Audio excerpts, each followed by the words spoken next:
सुप्रभात, नमस्कार, good morning. जसी टेक में आप सबका हार्दिक स्वागत है।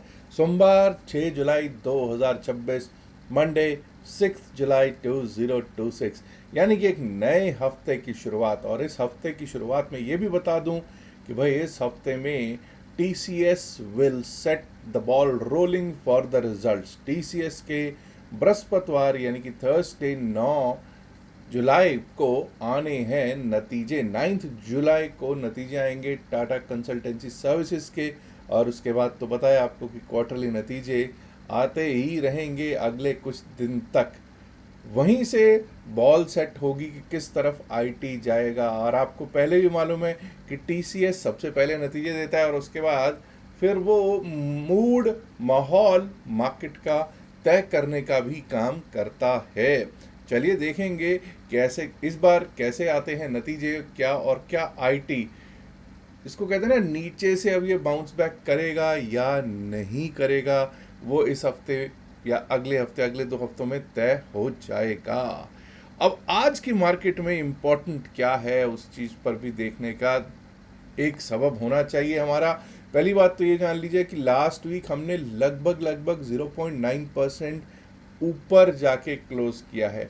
जून के हाइज के भी ऊपर जाके हम लोग क्लोज कर रहे हैं। और ऐसा लग रहा है कि आईटी और फार्मा की रैली ने दमखम लास्ट वीक दिखाया है। हालांकि बैंकिंग जो था वो लेगार्ड था। जून के महीने की अगर बात करेंगे तो बैंकिंग वहाँ पर एक अच्छा खासा रैली करने की कोशिश करता रहा। वो एकदम नीचे से ऊपर लेके आया था मार्केट को या संभालने की कोशिश कर रहा था। लेकिन पिछले हफ्ते में मार्केट को अगर कोई ड्रैग करने की कोशिश कर रहा था वो था banking and finance. IT and pharma ऊपर लेके आने की कोशिश करते ज़रूर रहे हैं। इस हफ्ते हमारे लिए इम्पोर्टेंट ये रहेगा कि अब हम निफ्टी 50 की अगर बात करें, खास करके सेंसेक्स की बात करें, जो बेंचमार्क स्टॉक मार्केट इंडाइसिस हैं, उन दोनों की अगर बात करें तो वो 100 डे मास और 200 डे मास, 100 डे मास के ऊपर हैं लेकिन 200 डे मास के नीचे हैं। तो इस बार क्या हम उस 200 डेमा को रीगेन कर लेंगे? क्या हम उसके ऊपर बैठ जाएंगे, चलना शुरू कर देंगे?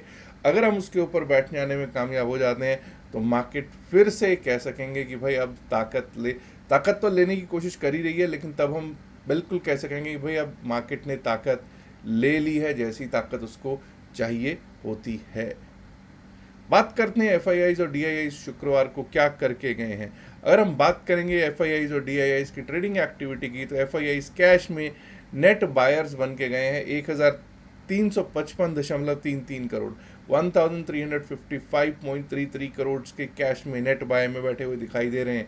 वहीं घरेलू संस्थागत निवेशक यानी कि DIIs 1953.89 करोड़, 1953.89 करोड़ के कैश में नेट सेल में बैठे हुए दिखाई दे रहे हैं। बहुत लोग खुश होंगे कि FIIs ने फ्राइडे को कैश में बाय किया है। चलिए अच्छी बात है, खुश तो होना ही चाहिए, लेकिन कभी भी हमको ये नहीं भूलना चाहिए कि हमें डेरिवेटिव्स का स्टैटिस्टिक्स भी देखना होता है। जब हम डेरिवेटिव्स के स्टैटिस्टिक्स की बात करते हैं तो हम वहाँ देखते हैं कि बैंक निफ्टी के फ्यूचर्स को FIIs विदेशी संस्थागत निवेशक बेच के गए हैं जी। फिन निफ्टी के फ्यूचर्स को भी ये सेल ही करके गए हैं। मिड कैप निफ्टी के फ्यूचर्स में भी ये बिकवाली करके गए हैं। हाँ, निफ्टी 50 के जो फ्यूचर्स हैं उसमें ये भर भर के बाइंग करके गए हैं। 11,994 कॉन्ट्रैक्ट्स बाई किए हैं, तो सिर्फ उसके अगेंस्ट 3,462 कॉन्ट्रैक्ट्स, 3,462 कॉन्ट्रैक्ट्स ही सेल किए हैं। यानी कि निफ्टी 50 के फ्यूचर्स में कुछ पॉजिटिवनेस, कुछ ऑप्टिमिज्म ज़रूर दिखाई देता हुआ दिख रहा है जी। अब बात हम करेंगे कि निफ्टी 50 किस तरह से चल सकता है। निफ्टी 50 की कल यानी कि 7 जुलाई को एक्सपायरी भी होनी है, इसलिए पहले बोल दूं कि कुछ भी होल्ड करके जाना समझदारी नहीं होगा। जो होल्ड करके जाएंगे वो दिक्कत में आएंगे ही, और वैसे भी जो होल्ड करके गए हुए हैं वो भी, जो होल्ड करके गए थे ना फ्राइडे को, वो भी आज दिक्कत में आने की पूरी संभावनाएं व्यक्त की जा सकती हैं। क्यों? 11.83 पर इंडिया विक्स हो तो भाई वॉलेटिलिटी तो बिल्कुल मज़ेदार नहीं है भाई, प्रीमियम्स अच्छे नहीं हैं, फंसने के पूरे पूरे चांसेस हैं। और इस प्रीमियम पे तो कोई सेल करने से भी डरता है। ये नहीं कि सेलर्स को बहुत ज़्यादा हुआ है, सेल करने में भी लोग डरते हैं कि कब वॉलेटाइल हो जाए और कब वो फंस जाए, पता नहीं चलेगा। एनीवेज, अब हम अपसाइड के बारे में कब सोचेंगे? देखिए, एक तो है 24,378 पिछले दिन का हाई है, 24,270 पे हम क्लोज हुए थे। एनीवेज 24,325, 24,325 के अगर ऊपर निफ्टी 50 चलने लग जाता है, टिकने लग जाता है, अपसाइड के बारे में सोचेंगे। उसके बाद हमारा पहला लेवल, पहला जोन है 24,378, शुक्रवार का हाई, फ्राइडेज हाई को टेस्ट करने जा सकते हैं। और अगर वो क्रॉस कर गए तो 24,378 से 24,402 ये एक ऐसा जोन है जब जिसको कह सकते हैं कि यहाँ पे फंस सकता है, सप्लाई जोन आ सकती है यहाँ पर। और अगर यहाँ से टकरा के नीचे ना आए, यानी 24,402 के ऊपर टिकने लग जाए, तो वहाँ से हम लोगों को 200 डेमा जो है हमारा, जो मैंने स्टार्टिंग में बात की, 24,452, 24,452 उस तरफ जाता हुआ दिख सकता है, जो कि अभी हमारे लिए एक रेजिस्टेंस है। 24,452 यानी कि 24,400 रेजिस्टेंस, 24,452 रेजिस्टेंस, और 24,452 का 200 डेमा का रेजिस्टेंस अगर हमने तोड़ दिया तो फिर तो बुल्स कहेंगे कि नहीं भाई, अब हम हटेंगे नहीं, अब हम तैयारी करेंगे ऊपर की। और उसके बाद 24,492, 24,500, 24,492 टू 24,500 की तरफ भी मार्केट जाता हुआ दिख सकता है जी। ऑन द डाउन साइड, अगर हमने लो काट दिया शुक्रवार का 24,252, 270 पे क्लोज हुए, 270 पे क्लोज हुए, 252, 24,252 का लो है, अगर वो काट दिया तो वहाँ से दिक्कत शुरू हो सकती है, जो कि पहला लेवल हमारा दिखा सकती है 24,214 का, 24,214 का। और अगर वो भी कट जाए तो 24,170, 24,170। और अगर 24,170 भी कट गया दोस्तों, तो ये समझ जाइएगा कि वहाँ से 100 डेमा का रास्ता फिर नीचे के लिए खुल जाएगा। 100 डेमास कम्स एट 24,131, 24,131 का लेवल भी दिख सकता है निफ्टी 50 में। इम्पॉर्टेंट यही रहेगा कि भाई हमें कल के लिए कुछ भी होल्ड करके जाना अच्छी बात नहीं होगी, तो उसको होल्ड करके जाना से बचिएगा। दूसरी चीज़, फोकस रखना है आज कि आईटी और फार्मा, क्या आईटी और फार्मा जो अभी कंटिन्यूअसली पिछले हफ्ते इन्होंने जो किया है उसी रफ्तार में ऊपर की ओर बढ़ते दिखते हैं, या यहाँ पर ब्रेक लग जाती है। दूसरा, क्या बैंकिंग सेक्टर अपना योगदान निफ्टी 50 में पॉजिटिवली डालने के लिए तैयार है? अगर वो डालने के लिए, देखिए, अगर बैंकिंग अकेला भी पॉजिटिव हो जाता है ना, तो आपको मालूम है कि पूरी मार्केट को ऊपर ले जाता है। ठीक है, आईटी सेक्टर थोड़ा शांत भी हो जाएगा तब भी बैंकिंग ऊपर ले जाएगा, लेकिन all depends where and what the banking does now. Banking and finance के ऊपर ज़्यादा फोकस रखने की ज़रूरत है। और ख़ास करके जो टॉप फाइव कौन है, टॉप 5 बैंकिंग स्टॉक्स कौन से हैं? HDFC bank, ICICI bank, Kotak bank, State Bank of India and Axis bank. इन पांचों को अपनी वॉच लिस्ट में लगा के रखिए। इसके साथ साथ अगर निफ्टी में ही कोई काम करता है तो उसको रिलायंस इंडस्ट्रीज भी अपनी वॉच लिस्ट में लगा कर रखना चाहिए। एंड आईटी के लिए आपको इन्फोसिस और टीसीएस भी अगर आप लगा लेंगे आईटी मेजर्स, तो भी आपका बहुत कुछ आपको मदद कर सकते हैं। चलिए, जब बात हो ही रही है तो निफ्टी बैंक पर भी कर लेते हैं बात। निफ्टी बैंक पिछले हफ्ते तो भाई लगाड़ था और शायद 93 पॉइंट्स 94 पॉइंट्स माइनस में क्लोज हुआ है शुक्रवार वाले दिन। अब 58,000 हमारे लिए इमीडिएट रेजिस्टेंस दिखाई दे रहा है। 58,024, 58,024 के ऊपर अगर हम चलने लगें टिकने लगें, 58,024 के ऊपर अगर हम सस्टेन करते हैं, हम अपसाइड का रुख देखने को मिल सकता है हमको 58,158, 58,158। और अगर वो भी पार हो गया तो 58,343, 58,343 ये शुक्रवार का हाई था साहब। 58,343 भी पार लगा तो 58,492, 58,492, 58,500 तक जा सकता है Nifty bank. On the down side 57,799, 57,799 अगर टूटता है, पिछले दिन का लो है ये टूटा तो 57,686, 57,686 और अगर वो भी टूट गया तो 57,558, 57,558।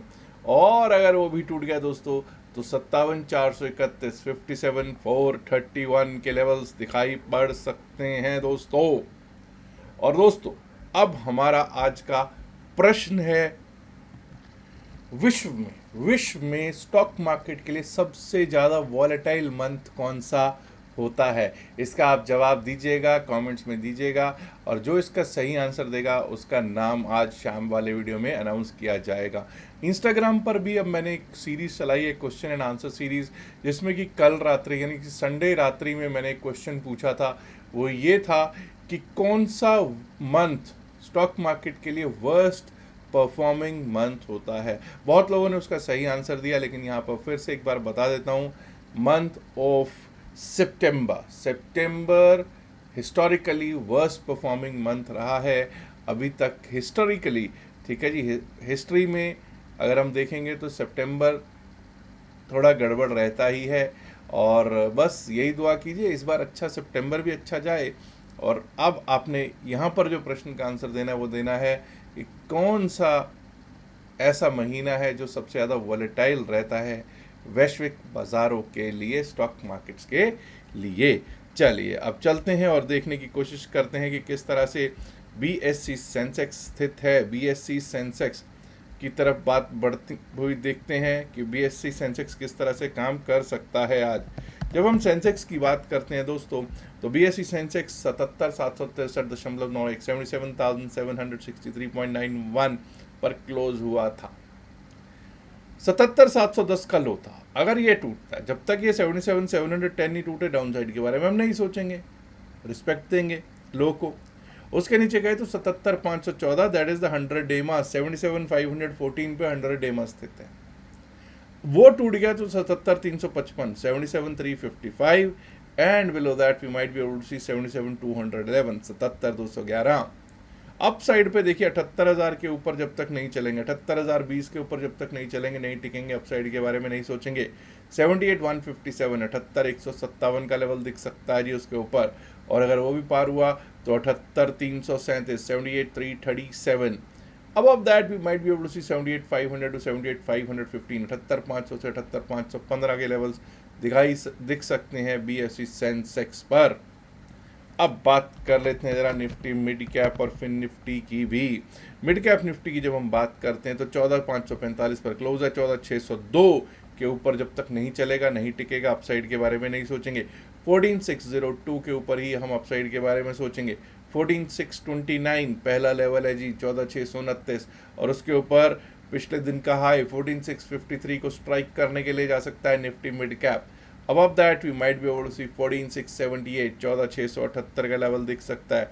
डाउन साइड पे अगर 14,518 जो पिछले दिन का लो है उसको इज्जत देंगे, अगर वो टूटता है तो वहाँ से दिक्कत शुरू होगी, और वो हमको 9 डेमा तक लेकर जा सकता है। अभी याद रखिएगा, हम 9 डेमा, 20 डेमा, 50, 100, 200 सब डेमा से ऊपर निफ्टी मिड कैप बैठा हुआ है। सबसे अच्छी स्थिति में अगर कोई इंडेक्स बैठा हुआ है तो वो निफ्टी मिड कैप है। 14,496 है हमारा 9 डे में, अगर वो टूटता है 14,496 तो 14,461, 14,461, और अगर वो भी टूट गया, वीकनेस आ गई, तो ये समझ जाइएगा 14,428, 14,428, दैट इज द 20 डेमा को टेस्ट करने जा सकता है। और उसके नीचे 14,400 का हमको एक psychological support Nifty mid cap में दिख जरूर सकता है जी। आइए अब बात कर लेते हैं Nifty financial services index Fin Nifty की जब हम बात करते हैं 26,875 पर क्लोज, 26,875 पर क्लोज, 26,916 के ऊपर, 26,916 के ऊपर ही अपसाइड के बारे में सोचेंगे। 26,980 के लिए, 26,980 के लिए, और अगर वो पार होता है तो 27,046, 27,046। Above that we might be able to see 27,097, 27,097। Down side की अगर बात की जाए तो 26,844 जो कि लो था शुक्रवार का, अगर जब तक वो टूटता नहीं डाउन साइड के बारे में नहीं सोचेंगे। 26,844 के नीचे 26,774, 26,774 दिखाई दे सकता है जी। उसके नीचे गए तो 26,710, 26,710, and below that we might be able to see 26,668, 26,668 का लेवल दिख सकता है हमको निफ्टी फाइनेंशियल सर्विसेज इंडेक्स में। तो दोस्तों ये तो बात हुई फिन निफ्टी के लेवल्स की, और इससे पहले मैंने Nifty mid cap, BSE Sensex, bank Nifty और निफ्टी 50 के लेवल्स पर भी कर ली है बात। क्या रैली कंटिन्यू रहेगी, कैसे रहेंगे इस बार के नतीजे, आप क्या सोचते हैं? क्योंकि नतीजों का तो अब असर सीधा सीधा, नतीजों से पहले नतीजों का असर दिखना शुरू हो जाएगा, और नतीजों के बाद तो नतीजों का असर दिखता ही है। वो तो शुरुआत होने ही वाली है। 9 जुलाई से हमारे पहला इम्पॉर्टेंट नतीजा, that is a TCS Tata consultancy services का रिजल्ट आ जाएगा।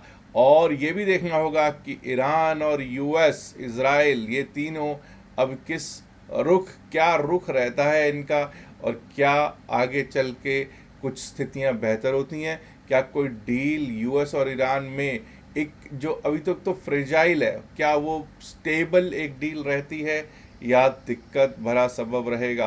क्योंकि ईरान तो भाई मान नहीं रहा, वो कहता है कि नहीं, हॉर्मुज से कुछ भी गुजरेगा तो मैं उससे अपना कर वसूलूंगा, अपना टोल वसूलूंगा।